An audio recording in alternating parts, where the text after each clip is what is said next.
Dear Rahul, thank you so much for this masterpiece. ఈ cinema చూసిన ప్రతి అమ్మాయి భూమాతో రిలేట్ అవుతుంది. ఈ సినిమా చూసినంతసేపు భూమా నవ్వితే మేము నవ్వాం, తను ఏడిస్తే మేము ఏడ్చాం, తను తిరగబడితే మేము అందరం సెలబ్రేట్ చేసుకున్నాం. అంతెందుకు, థియేటర్లో ఉన్న అబ్బాయిలందరూ కెవ్వమని అరిచారు. బా భలే అనిపించింది.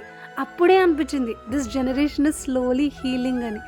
Every women should stand for herself, she have right to live her life అని చాలా బ్యూటిఫుల్గా చూపించారు. ఈ సినిమాలో విక్రమ్ని చూసినంతసేపు తను నా కళ్ళ ముందుంటే చంపేయాలనిపించింది.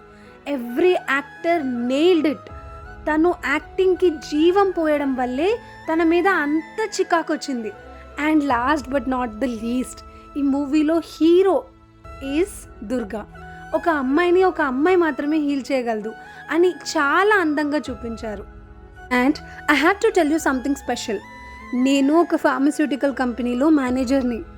నేను కూడా పెద్దలకి పిల్లలకి అర్థమయ్యేలాగా కథలు చెప్తూ ఉంటాను ఈ పేజ్లో.